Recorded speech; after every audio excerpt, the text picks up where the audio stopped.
Ang kwentong ito ay hango sa totoong buhay. Mula ito sa isa nating kabayan na itago na lang natin sa pangalang Lino, taong 1980, Culion, Palawan. Nang mga panong ito nagtatrabaho bilang nurse itong si Lino, na destino sa isla ng Culion kung saan dinadala ang mga taong may ketong. Alam ng binata na delikado ang trabaho dahil maaari siyang mahawaan ng sakit. Ngunit dahil malaki ang sahod, kinagat niya ang alok. Mataas ang pangarap ni Lino para sa mga kapatid at mga magulang, kaya pinagtiyagaan nito ang trabaho.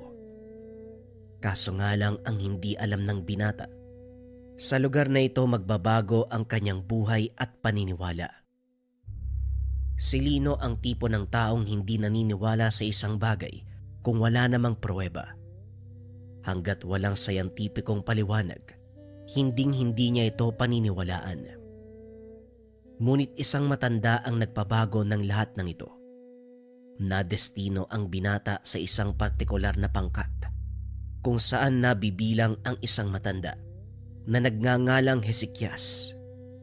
Nang dumating si Lino sa isla ay magaling na ang matanda, pero hindi na ito umalis sa lugar. Minsang kinausap ni Lino si Tatang Hezekias at ang dahilan nito, wala na siyang babalikang pamilya sa pinanggalingang lugar. Mabait at kahit papano, nakakatulong ang matanda sa mga kapwa nito pasyente. Binigyan ng sariling kubo ang matanda at sa likod nito may maliit na hardin ang matanda na may mga tanim na halamang gamot at kaunting gulay. Naging mabuting magkaibigan si Lino at ang matanda. Ang tanging hindi nila mapagkasunduan ay ang paniniwala.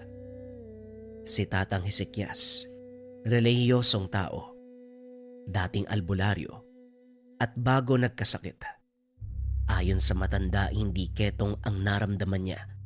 Gawa ito ng isang malakas na mambabarang. Tatang, ano po bang ginagawa niyo bago ka nagkaketong? Ilang beses ko nang sinabi sa'yo na hindi ketong ang sakit ko. Gawa ito ng isang mambabarang. Nagtanim siya ng mga insekto sa katawan ko na unti-unting kumain ng mga laman at malalambot na buto. Tatang, hindi totoo ang mga mambabarang. Wala namang sapat na batayan na umiiral sila sa mundo natin. Ketong po ang naging sakit nyo. Naipapaliwanag ng siyensya at may mga sintomas na makakapagpatunay nito. Hindi na ako makikipagtalo sa iyo, Leno. Basta alam ko sa sarili ko kung ano ang totoong dahilan ng pagkakasakit ko. Ay nako, pagtatalunan na naman natin yan mamaya. Sige na nga ho. Maiwan ko na kayo, may gagawin pa ako. Buti alam mo. Dito ka na magapunan mamaya, Leno. Sige po. Gusto kong kumain ng sariwang gulay eh. Pag-uusap ng dalawa. Ang gawain ni Lino sa araw-araw bilang nurse, mag-ikot sa buong paligid, magbigay ng gamot sa mga pasyenteng naroon. 4 silang magkakasama sa lugar, kasama ang ama ng binata. Nagtatrabaho ito bilang hardinero at ang tanging tao na pwedeng maglabas-masok sa isla. Sa mga hindi nakakalam, ang isla ng Culion hiwalay sa mismong kapuluan ng probinsya ng Palawan. Pinili ang lugar na ito dahil sa kanyang lokasyon at upang maiwasan ang paglaganap ng mikrobyo na dala ng mga pasyente. Tatay, hanggang ngayon ba, ginagapas mo pa rin yung mga kugon dyan? Ang tagal na niyan Habang tumatagal, lalo silang dumadami.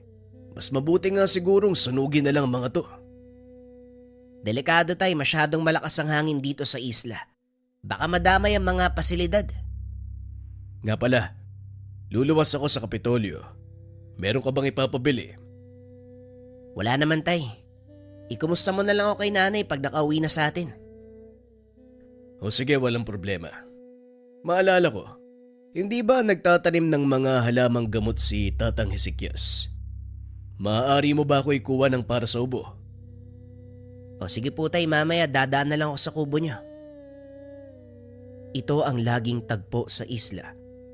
Sa tuwing luluwas ng Kapitolyo si Mang Berhel, nagdadala ito ng mga halamang gamot mula sa hardin ni Mang Hesekias. Madalas ding magkausap ang dalawa, lalo na tuwing babalik si Mang Berhel mula sa Kapitolyo.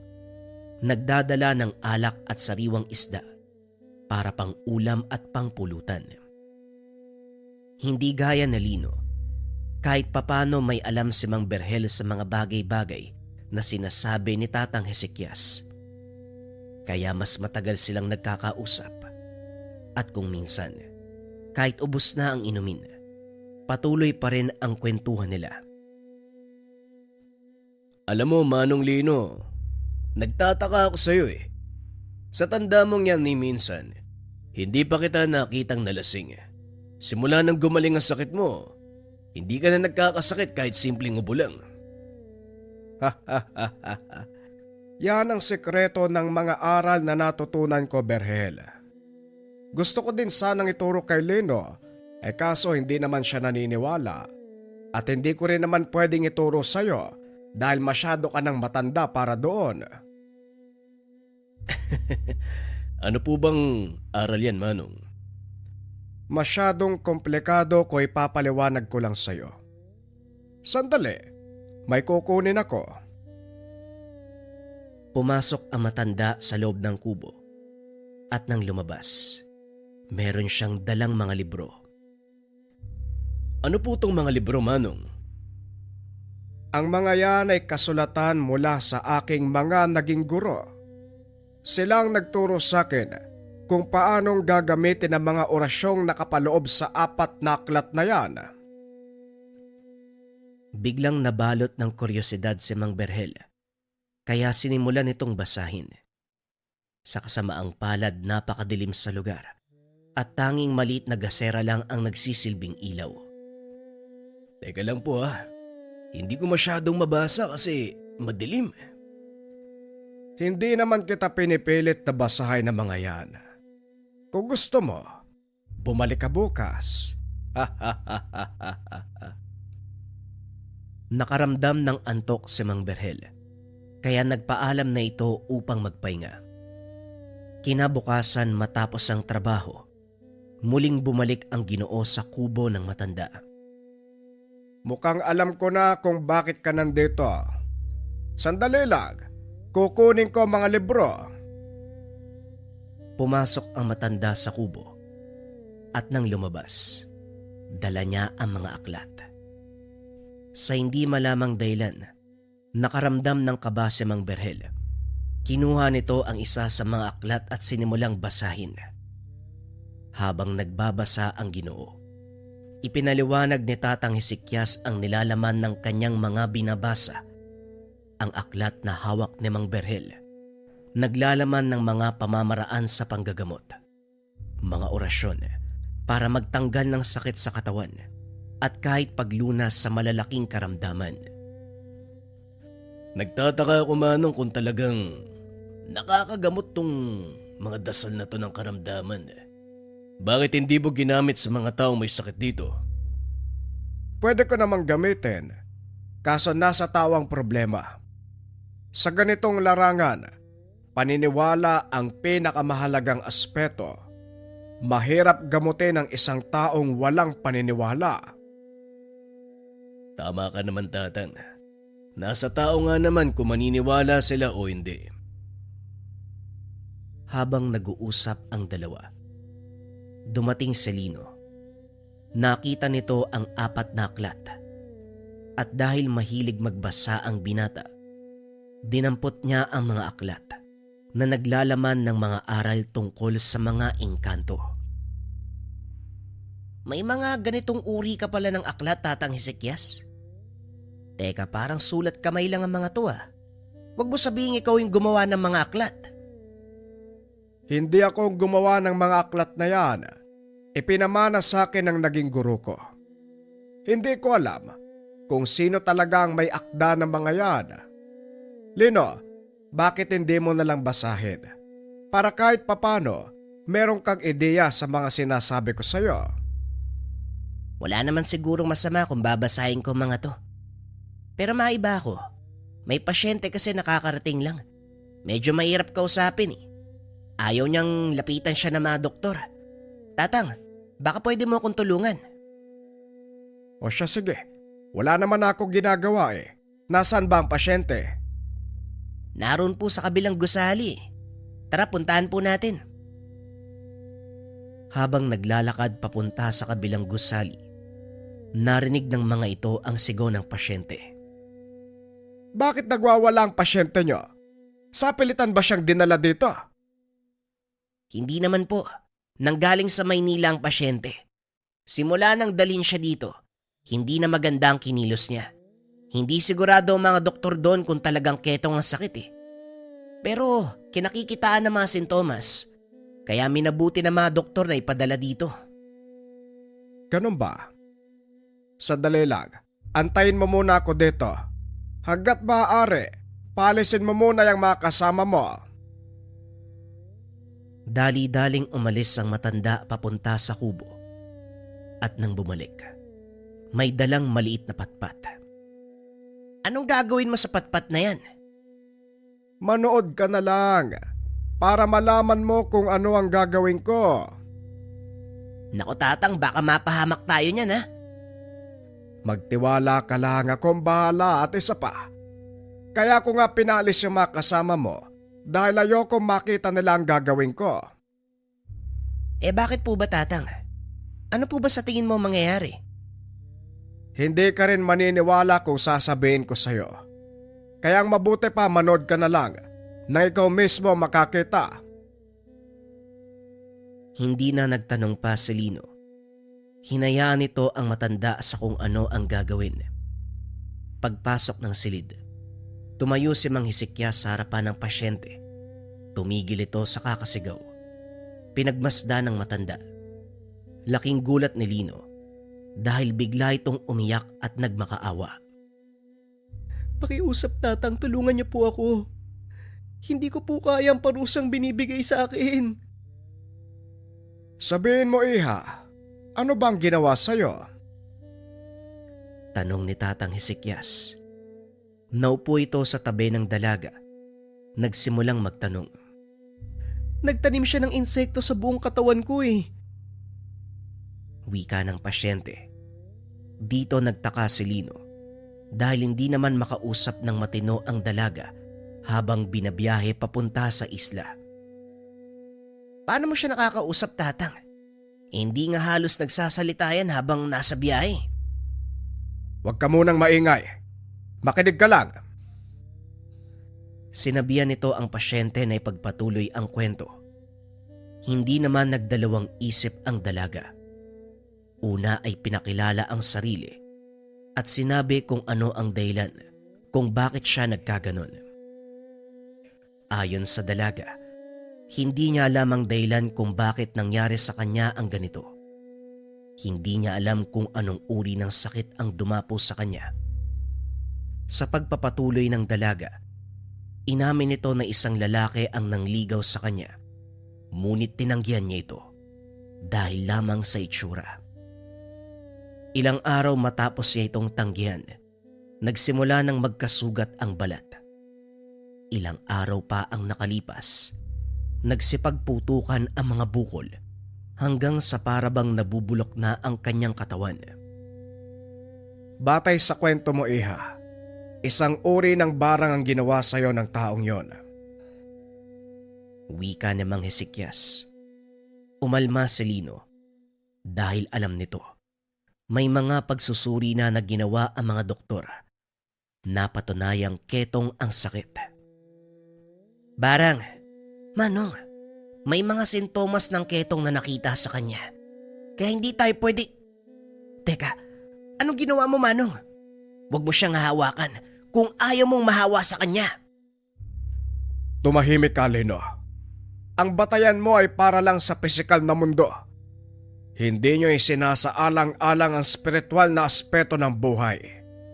Kung hindi ka naniniwala sa sinasabi ko, hindi kita pipilitin, pero hayaan mo kong gamutin ang babaeng ito. Sinarado ni Lino ang pintuan at bintana para walang doktor na makapasok. O sige Manong, sa pagkakataong to, hayaan ko kayo na gawin ang gusto niyo. Pero pagkatapos nito magpapatingin kayo sa doktor upang masiguro na hindi kayo nahawaan. Hindi na kailangan. Ngayon maupo ka sa sulok at manood. Iha, medyo masakit ang gagawin ko. Pero tiisin mo lang dahil para ito sa'yo. Naiintindihan ko po, Tatang. Tiniis ko ng ilang buwan ng hirap at sakit. Siguro, baliwala ang sakit na titiisin ko sa loob lamang ng ilang oras para lang po gumaling. Hanga ko sa lakas ng tiwala mo sa akin, Iha. Maiga ka. Ipikit ang iyong mga mata. Wika ni Tatang. Matapos ay nagsimula na itong mag-usal ng mga orasyon. Habang ang mga kamay nakatapat sa ulo ng dalaga, maya-maya pa ay nawalan ito ng malay. Nanlaki ang mga mata ni Lino dahil nagsimulang magtubig ang mga sugat ng dalaga at mula sa mga butas sa kanyang balat, naglabasan ang maliit na uod. Napapalunok ng laway si Lino. Ito ang unang beses niyang nakakita ng buhay na uod na lumalabas mula sa katawan ng isang buhay na tao. Gumapang ang mga ito sa kobrekama, pababa ng saig. Kaso nga lang hindi na ito nakakalayo dahil ilang segundo lang matapos lumabas sa katawan ng pasyente, kaagad namamatay ang mga ito.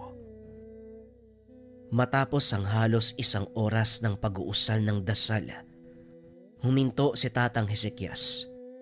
Tumayo at nagpunas ng pawis. Ano po nangyayari, Tatang? Saan po nanggaling yung mga uod na yun? Nakita mo naman, hindi ba? Nanggaling sila sa katawan ng pasyente. Pero hindi pa ako tapos dahil siguradong nasa loob pa ng katawan niya ang uwag.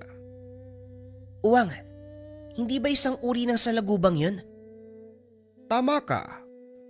Nako naman Manong sa uod naniniwala ako. Pero sa uwang, parang imposible naman yatang... Alam kong hindi ka naniniwala. Kaya nga ang sinasabi ko sa'yo, manood ka. Baka sakaling kapag nakita mo, sa ganung paraan maniwala ka na totoo ang mga mambabarang. Nakita nito kung gaano kaseryoso ang mukha ng matanda. Kaya hindi na muli pang nagsalita si Lino. Muling bumalik si Tatang Hezekias sa pasyente. Ipinagpatuloy ang pag-uusal ng mga dasal. Sa pagkakataong iyon, nanginginig na ang katawan ng dalaga. Nakanganga ang bibig. Lino, halika. Tulungan mo kong itagilid ang katawan ng pasyente. Bilisan mo. Pero, wala akong dalang pamproteksyon sa kamay, Tatang. Baka mahawa ko. Magtiwala ka sa akin. Hindi ka mahahawa, Lino. Dahil kagaya ng sinabi ko sa'yo, hindi ketong ang sakit ng pasyente. Napasigaw ng malakas si Tatang Hezekias. Kaya naman dali-daling kumilos si Lino upang tumulong. Pinatagilid nila ang katawan ng pasyente. Hindi makapaniwala si Lino nang makitang lumabas ang dalawang malaking uwang mula naman sa bunganga ng dalaga. Paanong nakapasok yung ganyang kalaking uwang sa katawan ng pasyente, Tatang? Sa pamamagitan ng salamangkang itim, Lino. Ang tawag sa karunungang ginamit sa kanya ay pamaham. Isang uri ng barang kung saan itinatanim sa katawan ng biktima. Ngayon sabihin mo sa akin, kaya bang ipaliwanag ng siyensya ang mga pangyayaring ito? Wika ni Tatang Hezekias. Sabay taas ng damit ng dalaga. Nawala ang maliliit na sugat nito sa balat. Maging ang mga pamamaga at peklat na dulot ng mga naunang sugat. Kinusot ng binata ang kanyang mga mata sa pag-aakalang pinaglalaroan siya ng imahinasyon. Teka, paano nangyari to? Paanong nawala ang mga sugat niya? Tanong ni Lino. Tinitigan nito ng mabuti ang katawan ng pasyente. Tila walang nangyari at parang hindi nagdaan sa matinding hirap. Ilang sandali pa nagising ang dalaga. Ayon dito magaan na ang pakiramdam. Wala nang nararamdamang sakit. Salamat po, Tatang. Hindi ko alam kung anong gagawin ko kung wala ka. Siguro patay na ho ako kung hindi ko po kayo nakilala. Huwag akong pasalamatan mo kung hindi ang Panginoon at ang malakas mong pananalig. Dahil yon ang nakapagpaligtas sa iyong buhay. Hindi ako. Kasangkapan lang ako ng Diyos para sa katuparan ng kanyang mabuting gawain. Gayon pa man po, maraming salamat sa inyo. Handa na po akong umuwi. Tinignan ni Tatang Hezekias si Lino. Dali-dali itong lumabas ng silid upang tawagin ang mga doktor. Alam ng binata, hindi maniniwala ang mga ito sa nangyari. Hindi rin alam ni Lino kung paano niyang ipapaliwanag ang lahat. Hindi kaya nagkamali lang ang mga doktor sa Maynila? Imposible yun, Dok. May mga pagsusuri Ilang beses ginawa. Pareho lang ang lumabas na resulta. Ang hindi ko lang maunawaan kung paano gumaling ng ganong kabilis ang sugat ng pasyente. Siguro nga totoo ang mga himala, Lino. Pero hindi ito maaaring makarating sa labas. Hanggat maaari, sasagutin natin ang mga tanong. Akuin ng pagkakamali. Pero hindi natin pwedeng sabihin na dahil sa himala ang nangyari. Naiintindihan ko po, Dok. Ako na pong bahala. Pero sino ba ang nanggamot sa kanya? Hindi po kayo maniniwala kung sasabihin ko. Si Tatang Hezekias ang gumamot sa pasyente. Hindi na ako magugulat, Lino. Ang totoo, alam ko na merong kakaiba sa taong yun. Pero syempre, dahil alagad tayo ng siyensya, hindi natin pwedeng panigan ng ganong uri ng pangyayari. Ang ibig mong sabihin, Dok, naniniwala kayo sa mga albularyo? Oo, Lino. Dahil simula pa lang, hindi pa natutuklasan ng makabagong medisina, sila na ang umiiral. Nangunguna sa larangan ng panggagamot. Kung hindi ka nakasuot ng uniforme, Dok, masasabi ko talaga, malakas ang pananalig mo sa mga kagaya ni Tatang Hezekias. Magpasalamat na lang tayo sa Panginoon. Nagpadala siya ng taong kagaya ni Tatang Hezekias. O siya, asikasuhin mo ng pagpapawi sa pasyente mo. Matapos makipag-usap, umalis na sa tanggapan ng doktor ang binata. Pinuntahan nito ang pasyente na noon ay kausap ni Tatang Hezekias. Kumusta ang pakiramdam mo, Isabel? Maayos na po. Maraming salamat po sa inyo. Makakauwi ka na. Asahan mong hindi na muling mauulit ang nangyari. Dahil ngayong gabi, papatawan ko ng parusa ng barang sayo. Maraming salamat po, Tatang, ha. Tatanawin kong malaking utang na loob ang ginawa niyo para sa akin. Wala kang dapat tanawin na utang na loob, iha. Ginawa ko lang ang nararapat. Nakahanda na mga papeles mo, Isabel. Bukas sa bukas tatawid ka na sa Kapitolyo para makabalik sa Maynila. Matapos ang pag-uusap ng tatlo, iniwan na nila ang dalaga para makapagpahinga. Nagpunta si Lino sa kubo ng matanda upang doon ipagpatuloy ang usapan. Hindi pa rin ako makapaniwala sa mga nangyari, Tatang. Akalain mo, totoo pala ang mga sinabi mo noon? Pero ngayon, ikaw na mismo nakapagpatunay. Anong masasabi mo? Hindi lang pala dapat siyensya ang batayan sa lahat, Tatang. Dapat balanse, pisikal at espiritual. Ngayon, pakinggan mo ang sarili mo, Leno. Hindi na ikaw yung taong palaging nakikipagdiskusyon sa akin, lalong-lalo na tungkol sa mga bagay na ito. Oo nga po.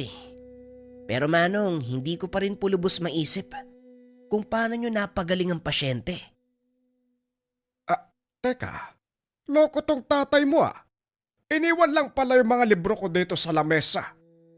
Eto, basahin mo ang 4 na aklat upang maunawaan mo ang lahat ng tungkol sa barang at iba pang itim na salamangka.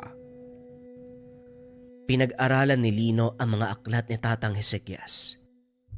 Hindi lang tungkol sa itim na salamangka ang natuklasan, maging ang makalumang pamamaraan ng panggagamot. Sa pamamagitan ng dasal, nakasulat din sa mga aklat. Ilang araw ang ginugol ng binata sa pagbabasa hanggang sa lubos na maunawaan ang nilalaman ng mga aklat. Dito namulat ang kaisipan ni Lino na hindi lang ang mga tao ang nananahan sa mundo.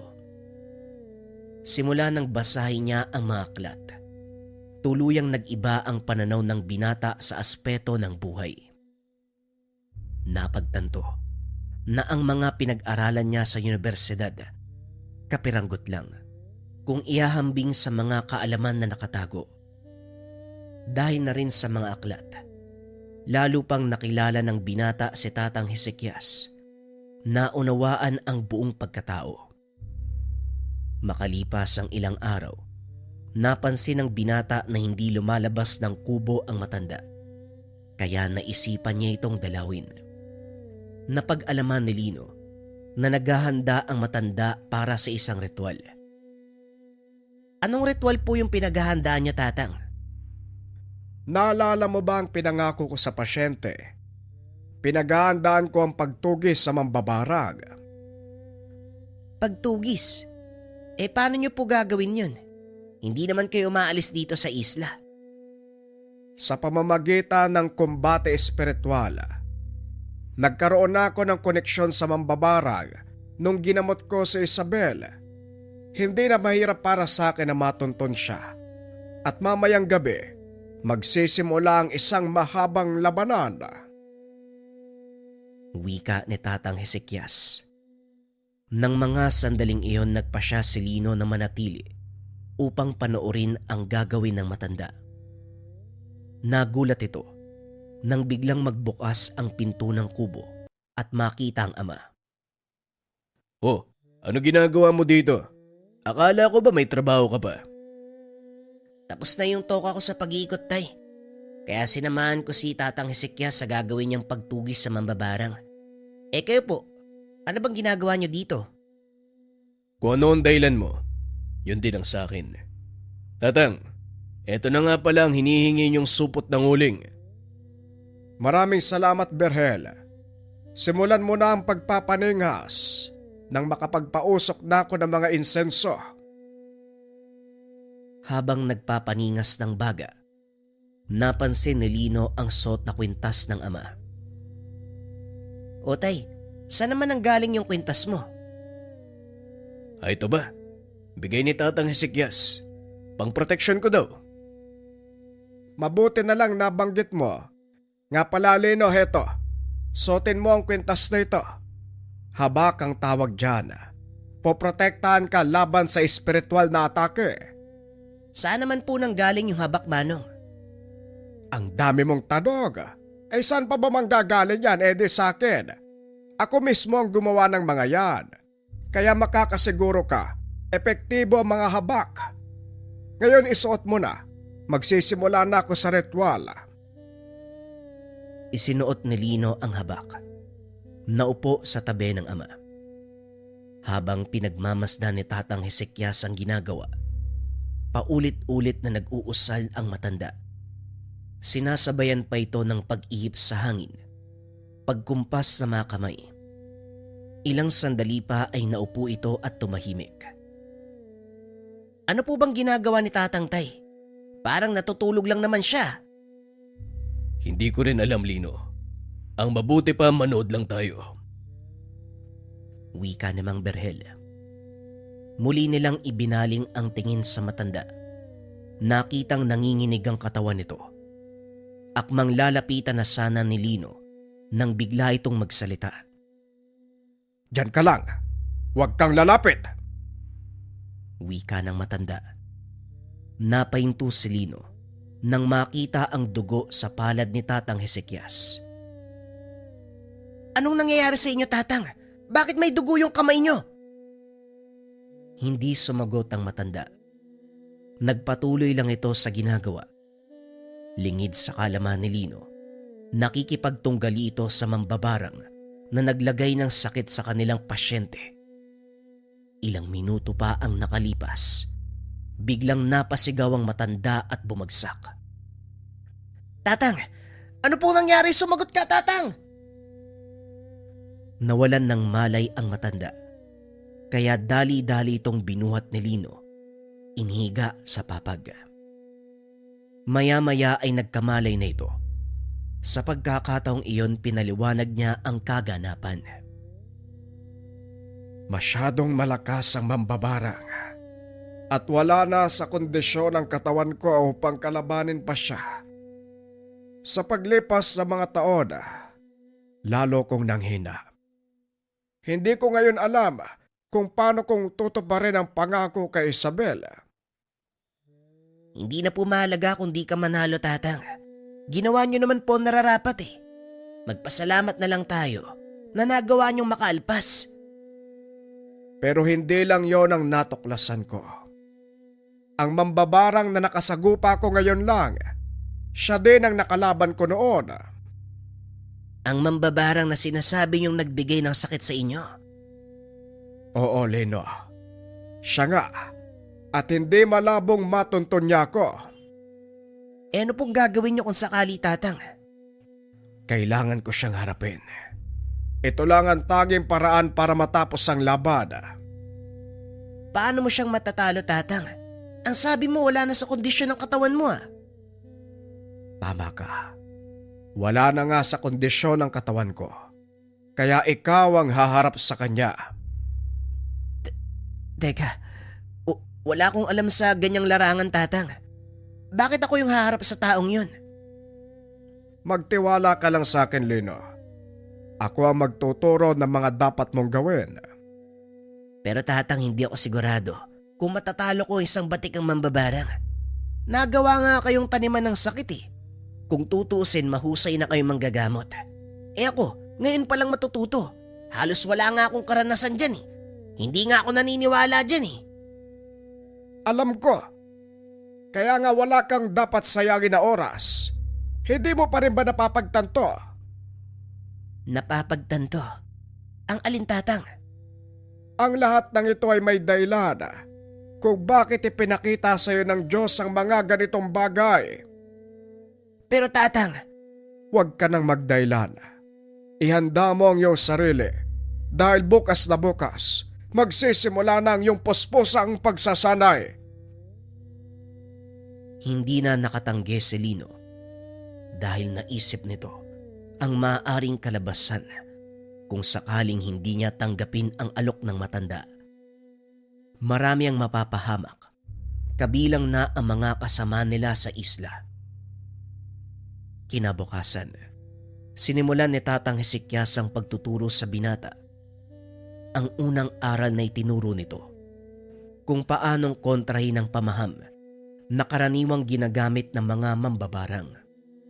Nakasaad ang mga aral na ito sa unang aklat na naglalaman ng mga paraan kung paanong gamutin ang kulam, barang at panggagambala ng mga engkanto. Ngayong alam mo na ang aral kung paanong kontray ng mga mambabarang, ituturo ko naman sa iyo mga dasal na maaaring gamitin para mahuli sila at ikulong sa ibang dimensyon. Ibang dimensyon? Pwede pala yun, Tatang? Oo. Yon ang ginawa ko nang subukan kong labanan ng mambabarang na nagbigay ng sakit sa akin. Ngunit matinding konsentrasyon ang kailangan upang magawa ito. At sa oras na mawala ka sa wisyo, makakawala ang kaluluwa ng mambabarang at siguradong ikaw ang mamamatay. Delikado pala yung aral na tumanong eh. Parang pinanghihinaan na ako ng loob ah. Hindi to ang oras para dyan. O siya, maganda ka na. Sisimulan na natin ang ikalawang bahagi. Nagpatuloy ang pagsasanay ni Lino hanggang sa tuluyan niyang makabisa ang lahat ng aral na dapat matutunan. At upang masubukan, gumawa ng paraan si Tatang Hezekias. Kahit papano may nalalaman sa pambabarang ang matanda. Ginamit nito ang isa sa mga kasamahan ni Lino. Dali-dali niya itong inalalayan papasok sa isang silid. Kaagad kinakitaan ng binata ng senyales ng kulam ang kasama. Siniguro ni Lino, walang makakakita sa gagawin niya. Sinarado ang pintuan ng silid. Sinimulang gamutin ang kasama. Wala itong malay ng mga sandaling iyon. Kaya kampante si Lino na wala itong maaalala. Nasa kalagitnaan ng panggagamot ang binata nang maramdaman nito ang presensya ni Tatang Hezekias sa katawan ng kasama. "Tatang, alam kong ikaw ang may gawa nito kaya pakiusap. Itigil mo na." Wika ng binata. Nasa likod lang ng silid ang matanda. Nang mabuko ito ni Lino, lumabas sa pinagtataguan at pumasok sa silid. Mahusay. Ngayon masasabi ko na handa ka ng harapin ang totoong mambabarang. Pero paano po natin siya mahanap, Tatang? Huwag kang magmadali. Darating tayo dyan. Sa ngayon ang kailangan mong gawin ay maghanda. Sige na, ako nang bahala sa isang ito. Ilang araw matapos ang pagsubok ng matanda, dumating ang pinaka-inaantay nito. Sa pagkakataong iyon, hindi inasahan ni Lino ang mga mangyayari. Kasalukuyang nagtatrabaho ang kanyang ama nang bigla itong sinugod sa klinika. Saktong naroon ang binata kaya kagad siyang inasikaso. Pagkahawak pa lang ni Lino sa kamay ni Mang Berhel upang kunan ng pulso, naramdaman na nito ang malakas na presensya ng isang tao. Alam niyang hindi si Tatang Hezekias ang may gawa nito. Sigurado siya na ito na ang inaantay. "Sandali lang, tay. Maiwan muna kita. Pupuntahan ko lang si Tatang." Bakit, Lino? Anong nangyari? "Mamaya ko na po ipapaliwanag. Sa ngayon magpahinga po muna kayo." Dali-daling umalis. Pagbalik nito kasama niya na si Tatang Hezekias. Ilang minutong pagkawala, mabilis na lumala ang kondisyon ng ama. Namantalang buong katawan at nang hawakan ni Lino ang kanyang kamay, biglang napasigaw si Mang Berhel. Walang duda. Ito na nga ang mambabarang na inaantay natin, Lino. Handa ka na ba? Handa man ako o hindi, wala na ako magagawa pa. Kailangan kong iligtas ang buhay ni tatay. Yan ang gusto kong marinig sa'yo. Ngayon simulan mo nang tawagin ang mambabarang. Alam kong nag-aantay lang siya sa mga susunod mong gagawin. Tandaan mo, susubukan niya ang kaalaman mo. Huwag kang magpapadala sa takot dahil sa oras na mangyari yon, lalamunin ka nito. Wika ng matanda. Kinuha ni Lino ang isa sa mga aklat nito. Nagulat si Tatang Hezekias dahil ang librong iyon naglalaman ng pangpuksang mga dasal. Wala na ako magagawa. Kailangan ko na siyang tapusin, Tatang. Kung hindi, si tatay ang mapapahamak. Ikaw ang nakakalam ng dapat gawin, Lino. Ngunit binabalaan kita. Masyadong malakas sa mga dasal sa librong iyan. Hindi ka maaaring magkamali dahil sa oras na mangyari yon, buhay ng tatay mo ang malalagay sa panganib. Naunawaan ko po, Tatang. Pag-uusap ng dalawa. Ilang sandali pa sinimulan ni Lino ang pagtawag sa kaluluwa ng mambabarang. Kaso nga lang nakailang ulit siya ng pagsambit na mga dasal. Hindi ito tumutugon. Mukhang hindi umiepekto ang ritual ko, Tatang. Anong maaari kong gawin? Maaaring tama ka, pero maaari ding mas malakas ang kanyang depensa, kaya hindi mo siya magawang hugutin. Gamitin mo ang patpat na ito. Inabot ng matanda ang patpat. Kinuha naman ito ng binata. Inasala ng dasal sabay tutok sa tiyan ng ama. Dito na nagsimulang sumigaw si Mang Berhel na tila ba kinukuryente. Mukhang parehong mali ang sapantahan natin, Lino. Nasa katawan na siya ng iyong ama.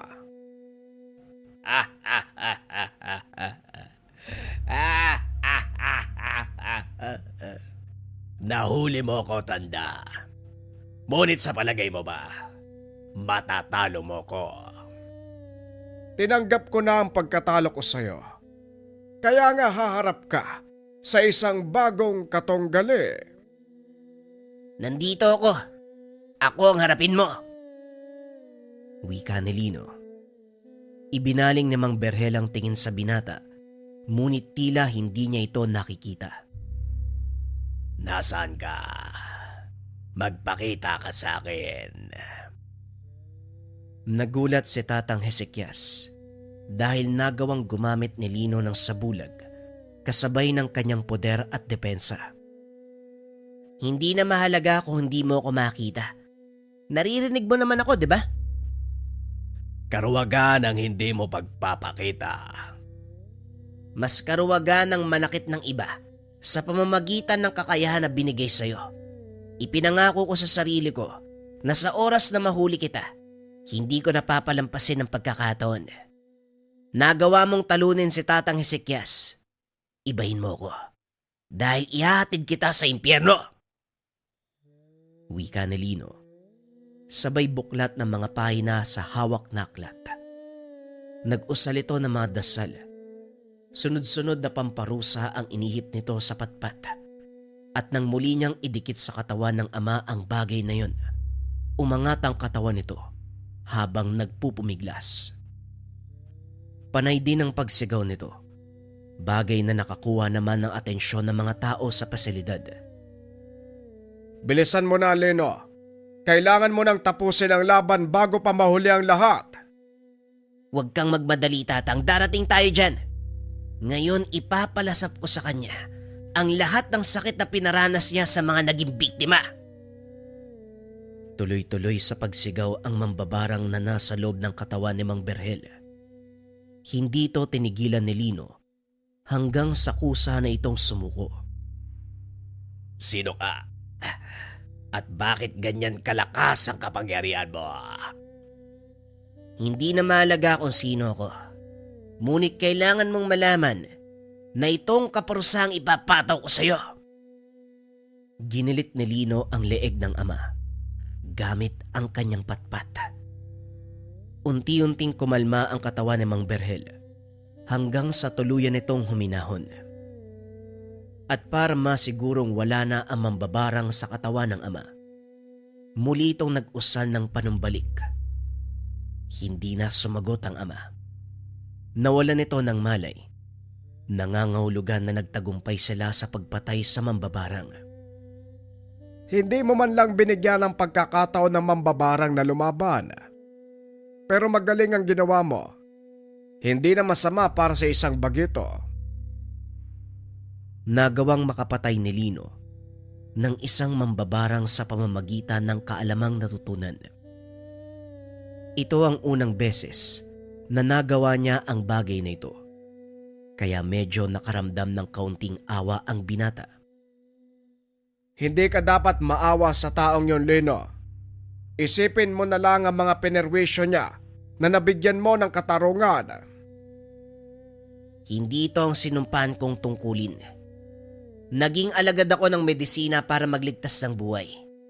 Hindi para kumitil. Pero para sa mga ganong uri ng tao, babaliwalain ko ang pinangako ko sa sarili. Ito ang naging dahilan ng pagbabago ng buhay ni Lino. Ilang taon pa ang nakalipas. Tuluyan ng gumaling ang lahat ng pasyente sa lugar. Nagpasya din si Lino na bumalik sa Kapitolyo upang mamuhay ng normal. Hindi na nito nagawang mag-asawa. Itinoon ang pansin sa pagtatrabaho at sa bagong tungkulin. Si Tatang Hezekias naman, tuluyan ng namaalam. Ngunit ganun pa man, masaya itong iniwan ang mundo dahil alam niya, matagumpay niyang naipasa at naipamana sa isang binata ang 4 na malalakas na aral, ang 4 na aklat ng ermitanyo. Nangangailangan ka ba ng pampaswerte at gabay sa career, health, love life, and finance? Narito ang Gabay Medalyon, Gabay Pangkalahatan. Kung papansin nyo mga kabayan, ang simbolismo na nasa loob ng Gabay Medalyon ay mula sa old alphabet ng mga Pilipino na kung tawagin ay baybayin. Ang ibig sabihin yan ay kalasag, kalakasan, kayamanan, at katalinuhan. Yung nasa gitna naman mga kabayan ay inspired sa buskalan tattoo na ang ibig sabihin ay travelers and compass. Pampaswerte at gabay sa career, health, love life, and finance. Meron tong 6 na sangkap sa loob. Gawa to ng 6 na antingero mula sa Negros. Sila'y nagkonsagra, sila'y nagbasbas. Kaya kung nangangailangan ka ng swerte at gabay sa 4 na aspeto ng buhay, pwede mong subukan ng Gabay Medalyon. Kung interesado ka, i-search lang ang shop ng Lika Merchandise or pindutin yung yellow basket na nasa baba.